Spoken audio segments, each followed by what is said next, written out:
on, traders? It's Johnny here with TraderX. Thank you guys so much for tuning back into the channel, and today I wanted to provide you guys with another quick update in terms of how my trading went.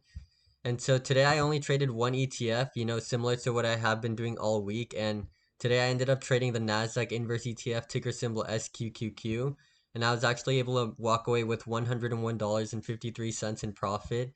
And so these were my filled orders. You guys can see the timestamps here on the left, the price points that I bought in and out on the right, and then the quantity that I was trading with is right here. And so to get right into the recap, pretty much what I saw going on this morning was the Nasdaq was consistently selling off all of pre-market, right? So as you guys can tell, it was making these lower highs and lower lows and getting rejected by the SMA line, which is this green line over here. And then so as this thing was aggressively selling off all pre-market, it was something that, I anticipated from yesterday's video. I actually said that there was a decent chance the market was going to fall today given how overextended it was looking. And so today we were seeing that pullback, starting during the pre-market hours. And as the market opened right around 6:30, you'll see the increase in volume right over here. It was actually able to, sell off to the bottom VWAP right here and then bounce, right? So once it had this little bounce right here, it became a little more overextended, right? Given it's had a clear direction, right? It's been indicating signs of a sell-off, making these lower highs and lower lows. So at market open, when this thing dropped to the bottom VWAP and pushed back up, it became more overextended in my eyes, right? So I decided there would be potential in getting in the inverse ETF SQQQ. So once this thing ended up pushing up, I got in with a small initial position size, right? And then as this thing started to, still bounce, I actually cut my trade and took a small loss there, right? But I would rather just cut it there rather than risk this thing changing directions given the fact that the market just opened, right? And it would have been bad if I was just bag holding it, right? So I got to make sure I limit my losses. So as this thing wasn't quite selling off right away, I cut losses. And once it actually started showing signs like in this candle you can see right over here, as it started to actually sell off below the EMA, that's when I added my initial position again and averaged up. And then I cut majority of my trade here actually. And once I saw it bouncing, what that indicated to me was this thing, could bounce to above the EMA line again like it did. So I decided to end up closing out my whole trade there. And then as this thing pushed up, I decided to take one last trade, and I wasn't going to average up on this one because I was already close to my daily goal.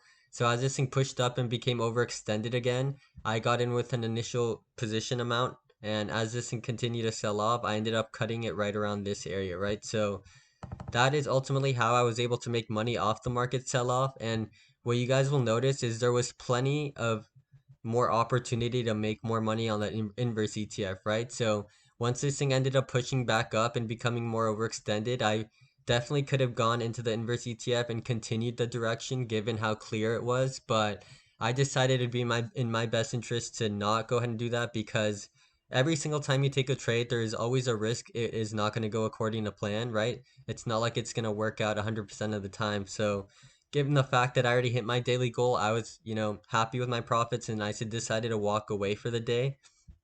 But ultimately, yes, so there was more potential to make money as this thing continued to sell off, but I just didn't take any part in it.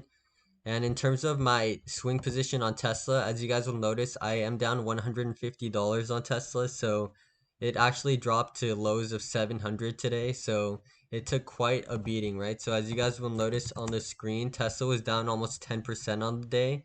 And once I looked at the news, a big part of it was given the fact that Elon announced that, he's going to be cutting his workforce if they do not wish to go work in person anymore. And so ultimately, the news came out and then it ended up acting as a negative catalyst and driving the price of Tesla down, and it didn't help that the Nasdaq was selling off all day, given the fact that Tesla is influenced by the Nasdaq. So as this thing's selling off and the combination of the bad news that got released for Tesla, that's what caused it ultimately to drop almost 10% on the day. So, and that is a big reason why we always need to make sure what the Nasdaq is doing when we decide to swing Tesla, right? So as you guys know, yesterday was a big green day in the market, and so a lot of people could have been tempted to buy and load up on more shares. But like I said in yesterday's video, it probably wouldn't be the best idea yet because of the fact that the Nasdaq has been very bearish, right?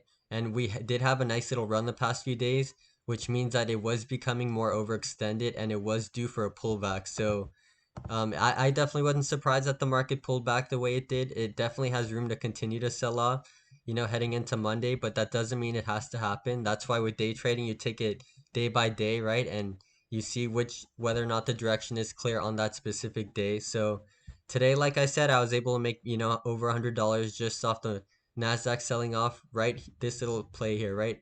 In the morning. And so that is something I just want to make you guys aware of.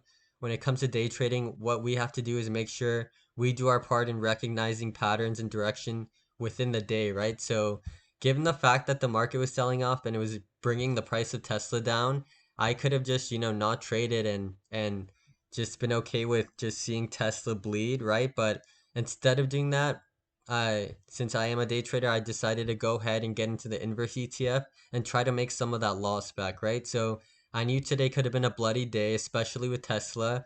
And so that's why I did my part in trying to make profit back by, getting into the inverse ETF of the NASDAQ. So as you guys can see, these were actually my trades, I believe. Yeah, you guys can see right here that they're actually loading. So you guys would be able to see exactly where I bought in and sold out. But the main lesson I wanted to share with you guys, it's very important on days where you think the Nasdaq's going to be pulling back and your swings are going to be losing you money, that you maybe try to make some of that money back and try to recoup some of that loss on the inverse ETFs, right? You don't have to trade the inverse ETF. You could have shorted the market, but it's very similar in terms of the idea of there is always money to be made even with the market selling off. It doesn't necessarily have to be such a bad thing, right?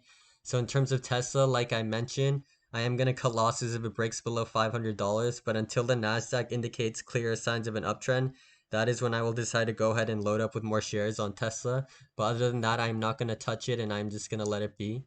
But yeah, that's ultimately everything I wanted to discuss with you guys today. I hope you guys were all able to end green on the day, and I will be sharing a recap on Monday. Well, actually, my brother will be, so you guys can tune on into that. But other than that, if you guys are new to the channel, we'd really appreciate it if you guys liked and subscribed, because we are new and it helps us out a lot. But that's everything I wanted to talk about. I hope you guys all enjoy your weekend, have a nice long weekend, and I will see you guys on Monday. Take care.